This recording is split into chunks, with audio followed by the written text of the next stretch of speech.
Bismillahirrahmanirrahim.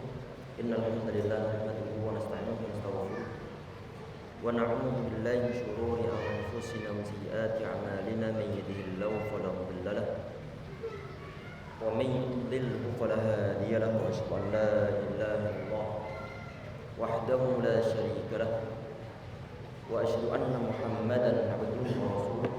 Tsumma amma ba'd. Hadirin ikhwah sekalian dan juga akhwat yang insyaallah dirahmati oleh Allah Subhanahu wa taala. Kita lanjutkan insyaallah kajian kita Riyadhus Shalihin sampai hadis yang 652 insyaallah. Masih ini hadis yang terakhir dalam bab marah karena adanya pelanggaran dari syariat agama Allah Subhanahu wa taala.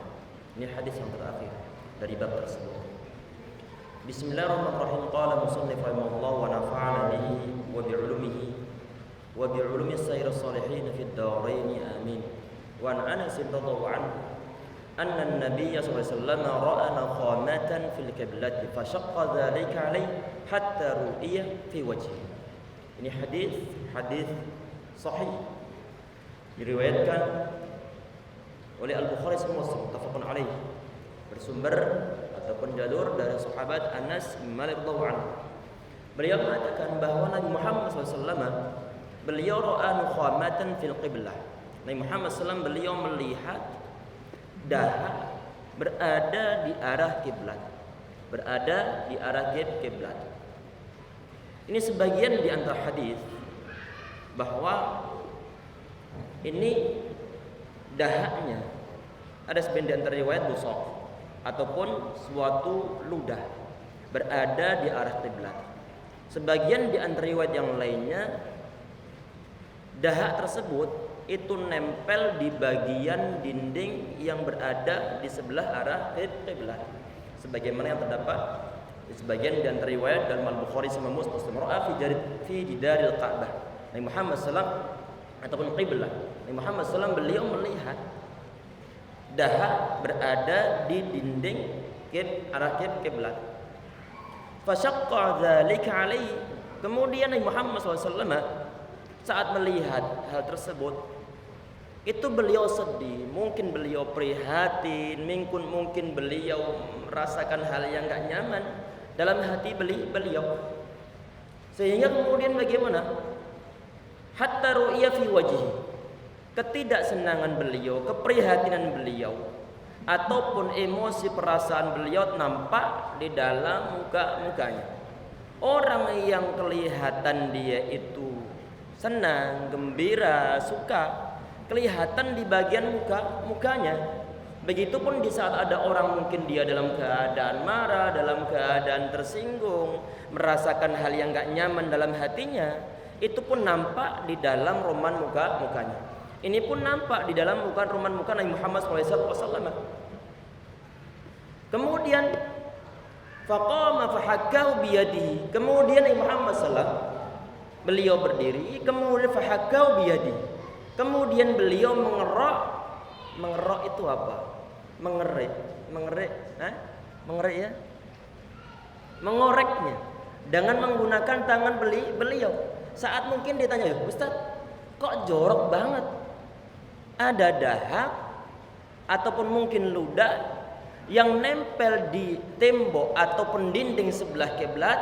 Nabi Muhammad beliau langsung mengorek dengan menggunakan tangannya. Kalau kita perhatikan lafaz ini, biyadi berarti menggunakan tangan beliau secara bahasanya. Tetapi di saat kita lihat di sebagian riwayat yang terdapat dalam riwayat Imam Ahmad rahimahullah, ini hadisnya disahihkan termasuk oleh Syekh Albani rahimahullah. Di sana ada keterangan tapi riwayatnya lain. Tapi nanti peristiwa yang sama. Apa itu di antaranya? Adalah beliau melihat ra'aitu Rasulullah SAW fi yadi hasa. Aku melihat Nabi Muhammad SAW saat itu beliau menggenggam kerikil atau menggenggam pasir. Yahukku biha nukhamatan ra'aha fil qiblah. Kemudian beliau gunakan untuk ngoles dahak yang berada di arah kiblat. Ini sebagian di antara riwayat. Ada sebagian di antara riwayat yang lainnya ini juga terdapat dalam riwayat Imam Ahmad bin Hanbal rahimahullah dari sahabat Abu Sa'id Al-Khudri. Nabi Muhammad SAW itu beliau senang kalau kemana, kadang-kadang beliau membawa al-arajin. Al-arajin itu jamak dari kata urjun.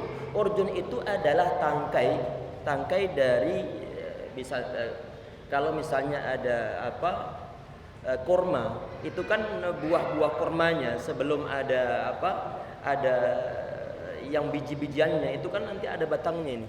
Kemudian ada kurmanya. Itu yang disebut sebagai urjun ataupun batang kurmanya yang ada buah-buahannya di sana. Ataupun mungkin tangkai dari dompelan kalau seandainya berupa suatu buah-buahan. Nabi Muhammad SAW beliau sering membawa itu. Di saat beliau masuk masjid melihat ada dahak berada di sisi sebelah kiblat di temboknya. Nabi Muhammad SAW beliau langsung fahattahunna bihi hatta qahunna. Langsung beliau gunakan untuk mengusap-ngusap untuk membersihkan sisa dahak ataupun sisa dari ludah tersebut. Ustaz, ini kira-kira dahaknya ini masih basah ataukah sudah kering? Dibahas oleh para ulama, kemungkinan yang bisa dibersihkan dan menggunakan hal tersebut itu adalah telah kering. Telah kering. Walaupun toh nanti kalau seandainya masih basah kemudian diusap-usap menggunakan pasir ataupun debu mungkin juga akan hilang. Intinya bahwa Nabi Muhammad SAW itu beliau tidak membiarkan di saat ada sesuatu yang kotor ataupun jorok berada di sebuah masjid, apalagi itu menjijikkan. Apa itu berupa dahak ataupun ludah. Sehingga Nabi Muhammad SAW beliau langsung membersihkan dahak tersebut. Kemudian beliau berkata begini, inna hadakum, sesungguhnya salah seorang di antara kalian idza qama fi salatihi, di saat dia itu berdiri dalam salatnya, artinya dia mau melaksanakan salat. Fa innahu yunaji rabbahu, sungguhnya dia ini sedang berdialog dalam tanda kutip. Berdialog dengan Tuhannya. Kita perhatikan ya ikhwas sekalian. Di saat terjemahannya adalah dialog ataupun mungkin munajat kepada Allah Subhanahu wa taala. Saat mungkin sebagian di antara penerjemah kemudian menerjemahkan yunaji rabbahu dengan terjemahan kata dialog, mungkin di antara dalilnya adalah apa? Ada sebagian di antara hadis qudsi, hadis sahih dalam riwayat Muslim. Ini juga disebut oleh Syekh Ibnu Utsaimin rahimahullah dalam menjelaskan hal ini, dalam menjelaskan hadis-hadis ini. Apa itu? Hadis qudsi Nabi Muhammad SAW. Beliau mengatakan bahwa di saat seorang hamba itu dia salat kemudian dia itu membaca Al-Fatihah. Fa idza qala al-'abdu alhamdulillahi rabbil alamin. Kalau seorang hamba di dalam salatnya kemudian dia membaca alhamdulillahi rabbil alamin, kemudian Allah SWT menjawabnya. Bagaimana? Hamadani 'abdi. Hambaku memujiku. Seorang hamba dia membaca alhamdulillahi rabbil alamin, Allah langsung bereaksi, memberikan suatu jawaban. Hamadani 'abdi. Hambaku memujiku. Di saat hambaku mengatakan Ar-Rahmanir Rahim, kemudian Allah SWT mengatakan asna alayya 'abdi, hambaku telah menyanjungku. Wa idza qala maliki yaumiddin qala majjadani 'abdi. Di saat hambaku dia mengatakan maliki yaumiddin, kemudian Allah mengatakan majjadani 'abdi, hambaku mengagungkanku. Al-hadis sampai seterusnya hadis-hadisnya. Ada bacaan yang dibaca seorang hamba, kemudian Allah bereaksi ngasih suatu jawaban. Berarti ini ada suatu unsur dialog walaupun toh dalam tanda kutip. Nabi Muhammad SAW beliau di sini tadi mengatakan bahwa fa innahu yunaji rabbahu. Kalau salah seorang di antara kalian itu salat, maka sungguhnya dia itu sedang bermunajat kepada Tuhannya. Bermunajat kepada Tuhannya. Wa inna rabbahu bainahu wa bainal qiblah. Dan sesungguhnya Tuhannya berada di antara dia dan juga di antara kiblat. Dalam hal ini ya ikhwas sekalian yang insyaallah dirahmati oleh Allah SWT, Syekh Muslim rahimahullah Beliau menjelaskan bahwa subhanahu wa ta'ala amamaka wa bainaka wa bainal qiblah. Sesungguhnya Allah SWT berada di antara kamu dan juga antara kiblat. Wa in kana subhanahu wa ta'ala fis samai fawqa arsy. Walaupun Allah SWT berada di langit di atas arsy, fa innahu amamaka. Maka sesungguhnya dia itu berada di hadapan Anda. Karena kenapa? Allah mengetahui segala yang kita laksanakan. Termasuk diantaranya kita itu sedang sholat. Allah melihatnya. Berarti saat kita itu beribadah kepada Allah SWT, kita sedang dalam tanda kutip menghadap Allah SWT untuk meminta kepada Allah SWT, untuk memohon kepada Allah SWT, untuk minta ampun kepada Allah SWT. Kemudian Nabi Muhammad beliau mengatakan, "Fala yabsuqanna hadukum qibalal qiblati."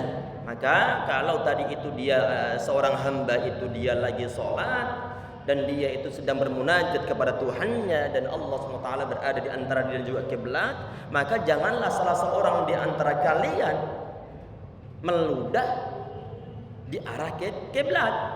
Terus di arah kemana? Walakin an yasari.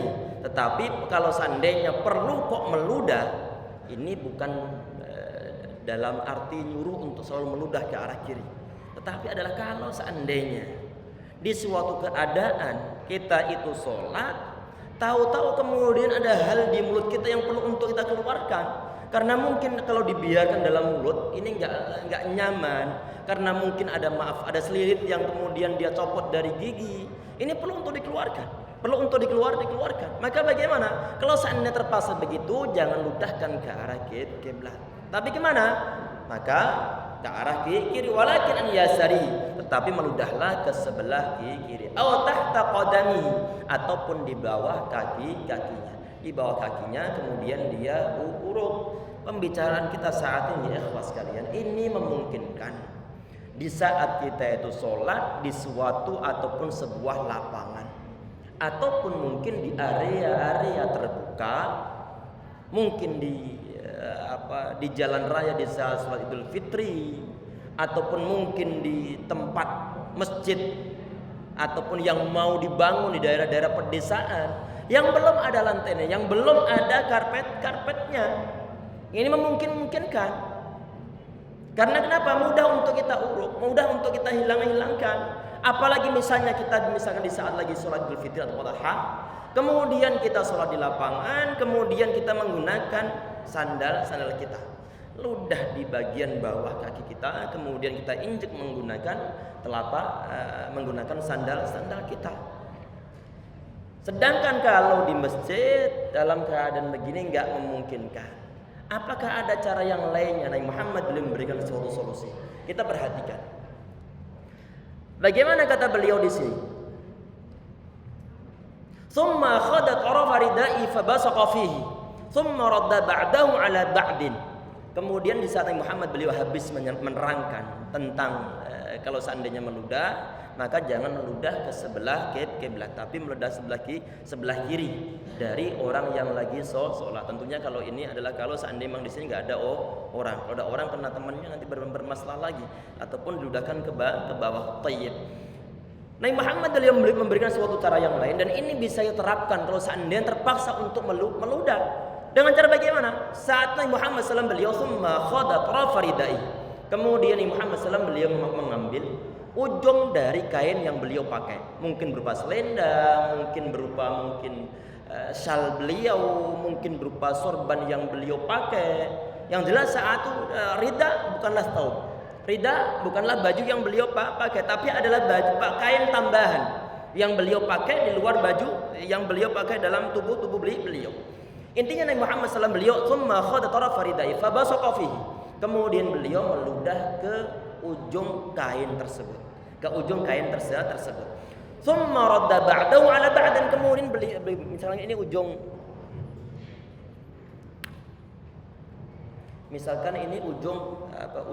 sorban. Nabi Muhammad SAW beliau mengambil ujung sorban beliau, kemudian beliau meludahkan ke sini, kemudian beliau beginikan.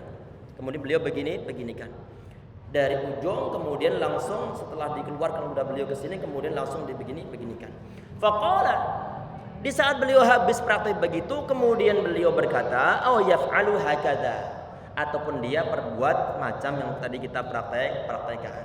Ini adalah jalan keluar kalau seandainya terpaksa kita itu mau membuang ludah karena mungkin ada selilit tadi itu ataupun alasan yang lainnya. Ataupun mungkin kebetulan kita sedang membawa sapu tangan ataupun membawa tisu, mungkin bisa kita keluarkan, kemudian kita ludahkan ke sana.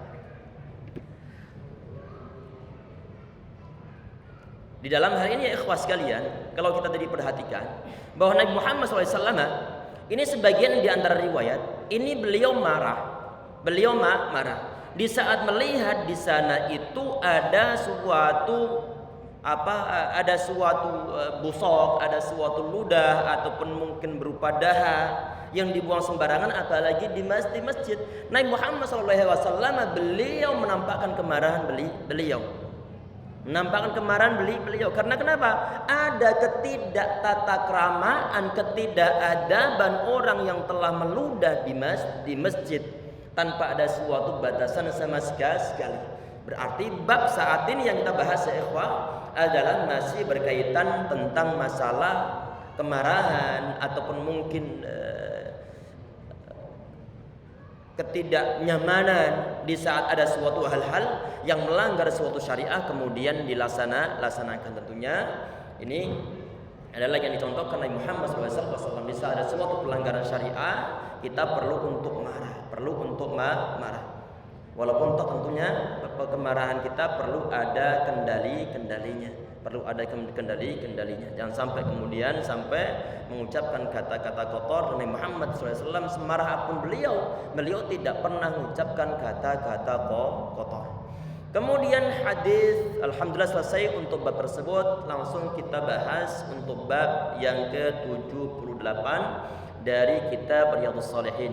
Babu amri wulatil umuri birrifqi biri'ayahum atau bir'ayahum. Di sini ya ikhwah, ini bab tentang perintah kepada wulatul umur, kepada para pemimpin. Birrifqi bir'ayahum, agar bersikap lemah lembut dengan rakyat mereka. Wa nasihatihim, dan juga menginginkan suatu kebaikan dalam diri mereka. Wa syafaqati alaihim, serta berbelas kasihan kepada mereka. Wa nahyi an ghasyihim, serta larangan menipu mereka. Wa tasydidi alaihim, serta memperberat mereka. Wa ihmali masalihihim, serta melalaikan kemaslahatan, kepentingan mereka. Wal ghaflati anhum, melalaikan mereka. Wa an hawaijihim, serta melalaikan kebutuhan mereka.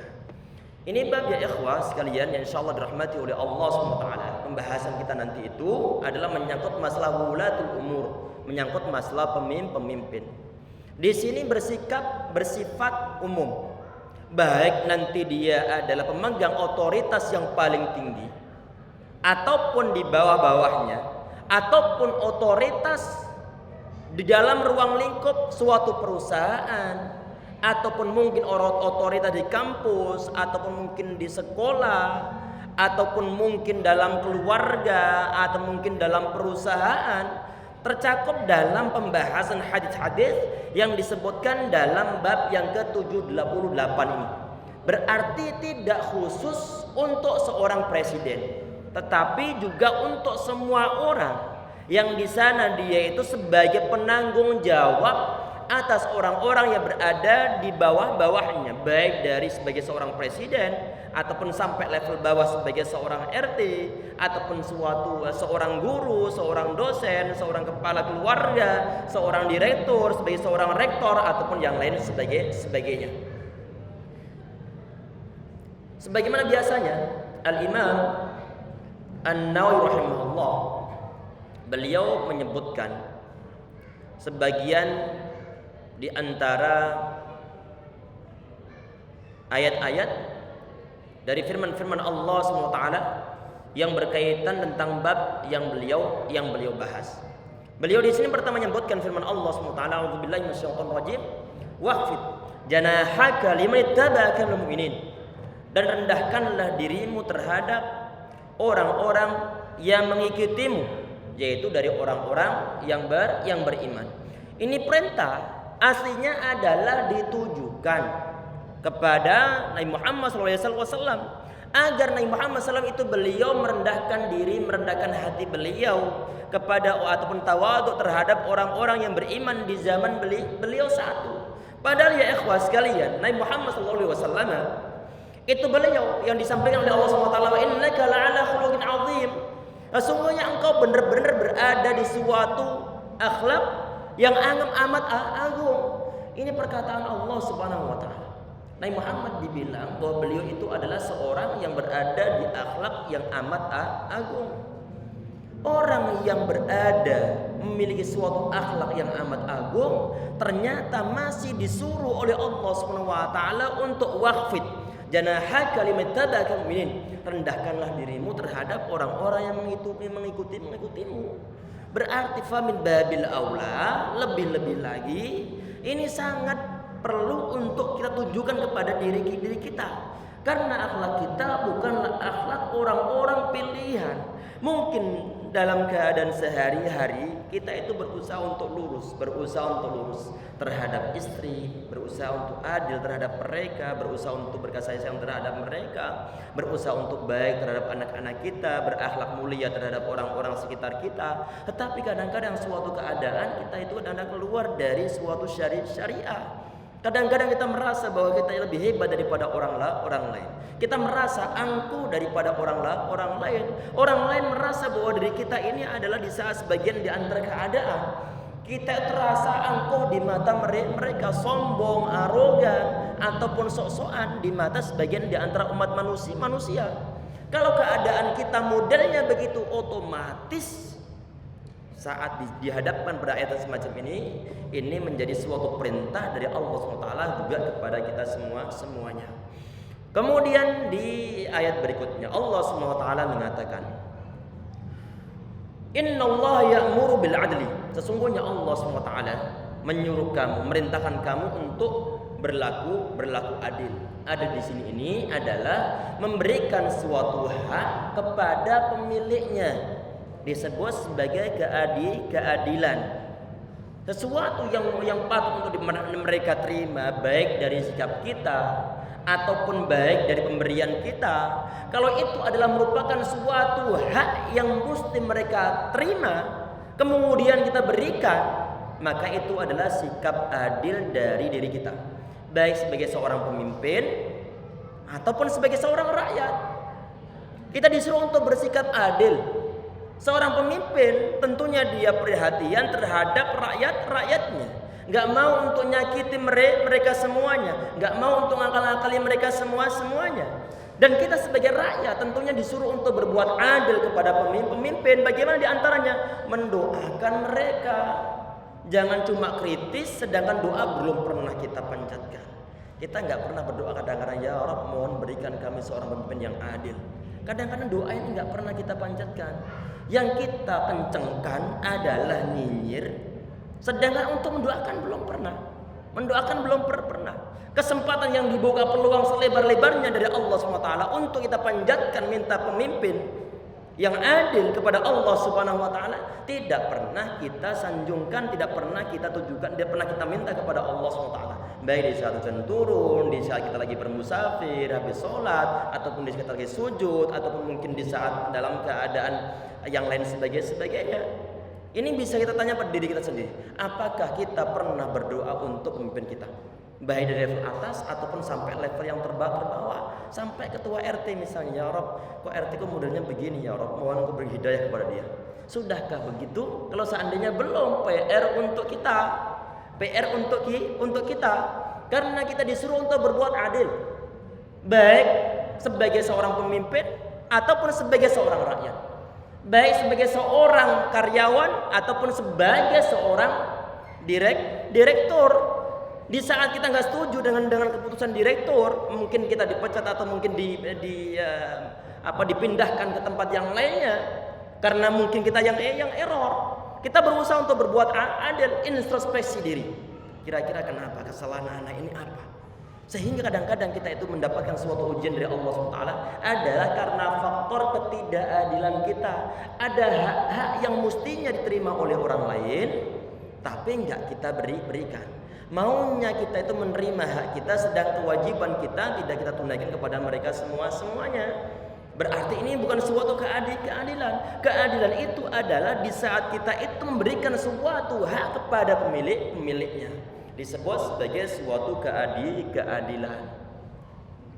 Kemudian wal ihsan, ini ihsan ada di luar keadilan tersebut, ataupun ada penambahan suatu kebaikan di luar keadilan tersebut. Kemudian wa ita'idil qurba, kemudian juga disuruh untuk memberi kepada kaum kerabat. Wa yanha 'anil fahsya'i wal munkar, serta melarang fahsya. Fahsya ini ya ikhwas sekalian, ini aslinya adalah al-dzunubul 'idham, adalah dosa-dosa yang besar. Secara umumnya yang disebut fahsya itu adalah al-dzunubul 'idham, adalah dosa-dosa yang besar. Semua dosa besar dikategorikan sebagai fahsya. Sebagai fahsya. Pembunuhan disebut sebagai fahsya. Perbuatan fahisyah, zina disebut sebagai fahisyah. Sehingga di saat sebagian ayat Allah mengatakan wala taqrabuz zina innahu kana fahishatan. Kalian jangan dekatlah di zina karena itu ada suatu fahisyah. Fahisyah itu apa? Adalah suatu dosa besar. Adalah dosa besar. Semua dosa besar disebut sebagai fahsya ataupun fahisyah. Disebut fahsya ataupun fahisyah. Dan Allah Subhanahu wa taala melarang kita untuk melaksanakan suatu fahsya dalam bentuk apapun juga. Baik mungkin membunuh, berzina, minum minuman keras, ataupun yang durhaka terhadap orang tua, perbuatan musyrik, ataupun yang lain sebagainya. Dilarang oleh Allah Subhanahu wa taala. Wal munkar, dan Allah Subhanahu wa taala melarang suatu kemungkaran. Tadi Allah menyebutkan fahsya termasuk di antara bentuk kemungkaran. Fahsya lebih spesifik, kemungkaran lebih umum, karena nanti mencakup masa dosa besar sama dosa kecil. Di saat dibilang wal munkar berarti untuk perbuatan-perbuatan yang bukan termasuk dosa besar dan di sana ada suatu pelanggaran syariat, walaupun itu dosa kecil, maka termasuk perbuatan munkar. Apa di antaranya? Mata mudah untuk melihat hal maksiat. Telinga kita mudah untuk mendengar hal-hal yang diharamkan oleh Allah Subhanahu wa taala, baik ghibah ataupun yang lain sebagainya, ataupun musik ataupun yang lain sebagainya, termasuk model-model mungkar, Wal baghi. Ini baghi ya ikhwas sekalian, ini juga lebih khusus daripada perbuatan mungkar yang sifatnya nanti mengganggu orang lain, menyakiti orang lain, menimbulkan suatu permusuhan terhadap orang lain. Ini pun termasuk di antara al-baghi. Langsung ke hadis yang 653 insyaallah. Wa an Ibnu Umar radhiyallahu anhu qala sami'tu Rasulullah sallallahu alaihi wasallam yaqul kullukum ra'in. Nabi Muhammad SAW di sini kata sahabat Ibnu Umar bin Khattab radhiyallahu anhu, beliau mengatakan, aku mendengar Nabi Muhammad SAW beliau bersabda, kullukum ra'in, masing-masing dari kalian itu adalah seorang ra'in, seorang pemimpin, seorang penanggung jawab, seorang pemelihara, seorang koordinator. Ini disebut sebagai ra'in, pemimpin, koordinator, penanggung jawab. Wa kullukum mas'ulun an ra'iyatihi, dan masing-masing dari kalian akan diminta ataupun akan ditanyai tentang ra'iyahnya, tentang yang dipimpin-pimpinnya. Di saat dibilang mas'ul secara bahasa itu diambil dari kata sa'ala. Sa'ala itu telah bertanya. Kalau mas'ulun ditanyain. Ada anggota dari suatu misalnya ormas ataupun mungkin kepolisian, anak buahnya melaksanakan suatu pelanggaran. Nanti yang ditanya pertama siapa? Adalah atasannya. Karena kenapa? Karena dia mas'ul. Orang pertama yang akan ditanya Yang error anak buah, nanti yang kena juga atasannya. Anak pun ini sama.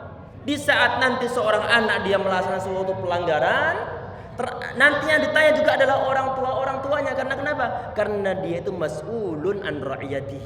An ra'iyati. Seorang anak membawa batu dibuat melempar mangga tetangga. Ini terlepas dari hukum yang lempar mangga tetangga. Melempar mangga tetangga, kemudian batunya kena mobil. Anaknya langsung lari. Ketahuan si anak ini anak si fulan. Ini si pemilik mobilnya langsung menghubungi orang tuanya. Karena kenapa? Karena dia mas'ul, akan ditanya, akan diminta tanggung jawab. Di saat ada orang tua membiarkan anaknya berbuat suatu kemungkaran, nanti di akhirat akan ditanya oleh Allah Subhanahu wa taala. Anak ente loh, saat waktu maghrib masih nongkrong di kafe. Anak ente loh, saat waktu maghrib mereka masih ngobrol-ngobrol dengan teman-temannya, masih ketawa ketiwi cekakakan, masih santai mereka ikhtilat, camur baru laki-laki perempuan pacaran tengah jalan. Yang ditanya siapa? Orang tuanya nanti. Karena kenapa? Karena dia mas'ul. Ditanya. Kita perhatikan. Wa kullukum mas'ulun an ra'iyatihi. Masing-masing dari kalian akan ditanya tentang rakyatnya, tentang orang-orang yang di bawah tanggung jawabnya. Dari level yang teratas sampai level yang terbawah. Seorang presiden ditanya tentang rakyatnya. Seorang gubernur ditanya tentang bawahannya dan juga warganya, termasuk RT akan ditanya pula oleh Allah Subhanahu wa taala. Karena kenapa? Karena dia mas'ul. Kalau kita perhati, wa kullukum mas'ulun an ra'iyati. Masing-masing dari kalian ditanya tentang sesuatu yang menjadi tanggung jawab dia berada di bawah kepemimpinannya. Masing-masing dari kalian, bukan cuma sekedar seorang pemimpin yang mendapatkan mandat untuk memimpin, tetapi adalah asalkan kita itu hidup sebagai seorang muslim, maka kita ini adalah mas'ul, punya tanggung jawab sendiri-sendiri. Sehingga nanti poin-poin berikutnya Nabi Muhammad SAW beliau memberikan contoh-contohnya. Bukan hanya seorang pejabat, tetapi adalah masing-masing setiap individu muslim. Mereka adalah mas'ul an ra'iyati. Mereka mas'ul an ra'iyati. Tentunya sesuai dengan pertanggungjawaban mereka masing-masing. Kita perhatikan di poin berikutnya. Nabi Muhammad beliau disebut al-imamu ra'in wa mas'ulun an ra'iyati. Seorang pemimpin, ini beliau menyebutkan di antara contoh-contohnya. Seorang pemimpin itu adalah ra'in. Adalah seorang, kalau ra'in secara bahasa artinya adalah yang gembala. Pengembala disebut sebagai ra'in. Pengembala kambing ra'il ghanam. Pengembala sapi ra'il baqar. Ra'il baqar, pengembala. Kalau misalnya nanti misalkan kambing yang dikembala, dia makan tanaman yang dipagari di suatu perkebunan. Nanti yang dimarahin siapa? Kambingnya ataukah yang pengembalanya? Kira-kira. Pengembalanya. Ini karena kenapa? Karena dia adalah ra'innya. Jadi di sini Nabi Muhammad al-imamu ra'in. Seorang pemimpin itu adalah pengembala dalam tanda kutip. Karena kenapa? Karena dia yang mengendalikan yang dikembalakannya. Kalau seorang pemimpin itu nanti bicaranya tentang masalah kerakyatan, maka rakyat itu adalah nanti yang dikembalakannya ataupun sebagai orang-orang yang berada di bawah kepemimpinannya. Wa mas'ulun an ra'iyati, dan akan ditanya tentang apa ataupun yang di bawah kepemimpinannya. Kita perhatikan ya ikhwas sekalian tentang masalah kepemimpinan. Ada sebagian di antara hadis Nabi Muhammad SAW, beliau mengatakan, ini hadis yang dihasankan oleh Syekh Albani dalam riwayat Ahmad bin Hanbal. Nabi Muhammad belum mengatakan rajulin yali amra asyratin fawma fawqa dzalika. Tidaklah ada seorang laki-laki yang dia itu memimpin 10 orang ataupun di atas itu. Illa atahu Allah maghlulan yaumal qiyamah yadu ila unuqihi. Kecuali nanti pada hari kiamat laki-laki ini akan didatangkan dalam keadaan terbelenggu. Perhatikan, dalam keadaan terbelenggu. Padahal baru 10 orang nih, memimpin 10 orang, baik perusahaan, baik mungkin kelas, baik mungkin sebagai kepala desa, gubernur ataupun di atasnya. Orang ini nanti hari kiamat itu akan datangkan dalam keadaan terbelenggu tangannya. Begini modelnya. Faqahu birru, yang nanti bisa melepaskannya adalah apa? Adalah kebaikan dia. Kebaikan tentang masalah apa? Tentang pertanggungjawaban dia terhadap orang yang dipimpin oleh dia ini. Au baqau ismuhu, ataupun dia itu akan dihancurkan oleh dosa-dosanya. Berarti bukan sesuatu yang ringan di saat kita itu menjadi seorang pemimpin, tapi justru saatnya orang-orang rebutan kursi, padahal beratnya masya Allah tanggung jawab nanti pada hari kiamat. Sehingga sahabat Umar bin Khattab radhiyallahu anhu, beliau sama sekali nggak merekomendasikan anak beliau untuk ikut-ikutan dalam masalah apa? Masalah penunjukan pemimpin selepas beliau. Anakku jangan ikut-ikutan, jangan diikut-ikutkan. Karena kenapa? Pertanggungjawaban cukup berat. Khawatir kepeleset nanti ini. Khawatir dia nggak bisa menjaga suatu amanah. Amat berat. Tapi justru zaman kita saat ini orang yang mungkin nggak berhak, tapi dia ngebet untuk jadi seorang pemimpin, baik level atas ataupun level yang terbawa. Padahal pertanggungjawaban cukup berat dari Allah Subhanahu wa taala. Kita perhatikan. Kemudian di poin berikutnya. Warrajulu ra'in fi ahli. Seorang laki-laki itu dia adalah pemimpin, pemelihara, pengembala di dalam keluarganya. Wa mas'ulun, dalam keluarganya, wa mas'ulun an riyatihi, dan akan ditanya oleh Allah SWT tentang kepemimpinannya. Dia gunakan untuk apa ini? Di saat dia menjadi seorang kepala keluarga, apakah dia pernah perhatian terhadap anak-anaknya yang mungkin dia nggak sholat, yang mungkin dia ini sholatnya nggak bener, wudunya nggak bener, padahal mereka telah dalam level-level dewasa, mereka level-level balik, sudah usia 11 tahun tidak pernah diajari orang tuanya untuk cara sholat.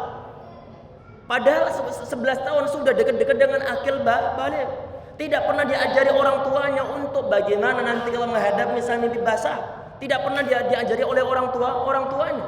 Yang perempuan usia 9 tahun, usia 10 tahun sudah hampir ataupun telah mengalami menstruasi. Tidak pernah diajari orang tuanya. Tidak pernah diberikan suatu pengertian. Bagaimana kalau seandainya nanti masa-masa tersebut telah tiba. Nggak pernah diajari orang tuanya.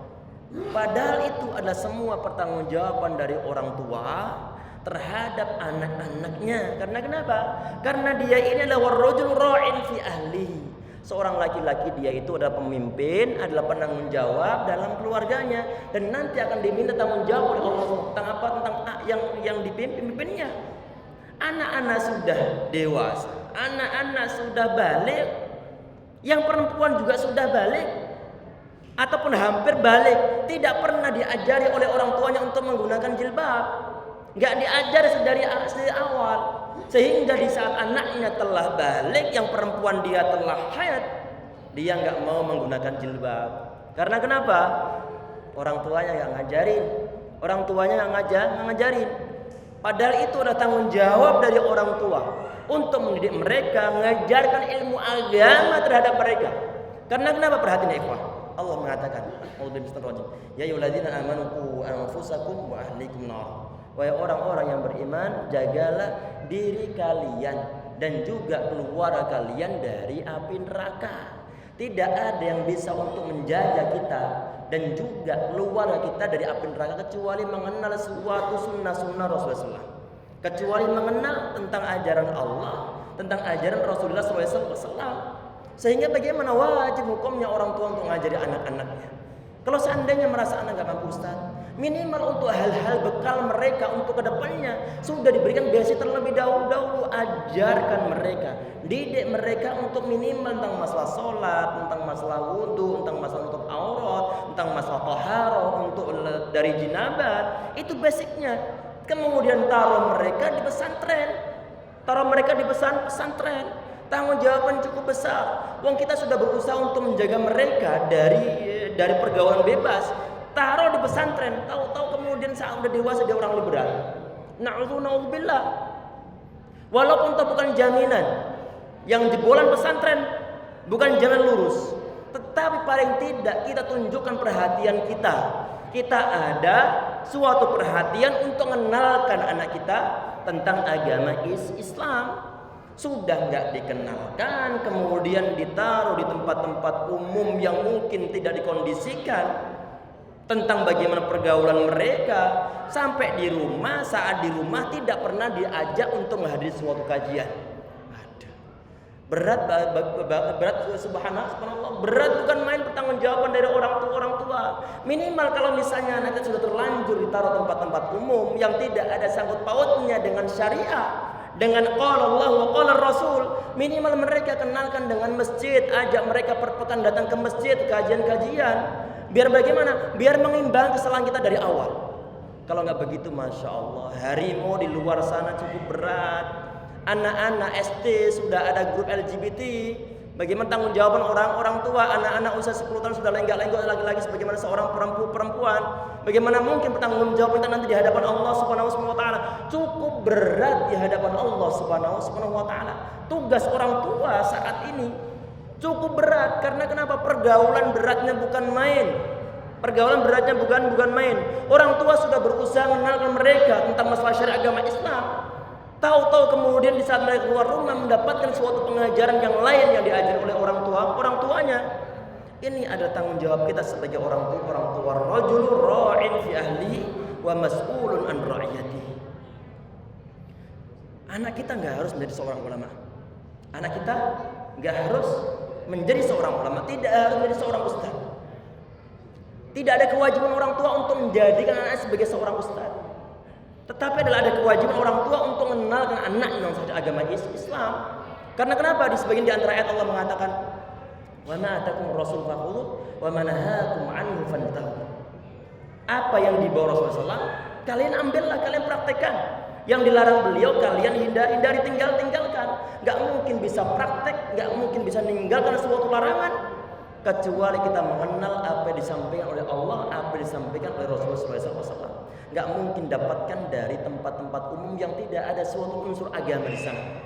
Didapatkan di mana? Di masjid, di pesantren, di sekolah-sekolah agama. Apakah nanti boleh anak kita menjadi seorang dokter, Ustaz? Tidak ada suatu orang sangat bagus.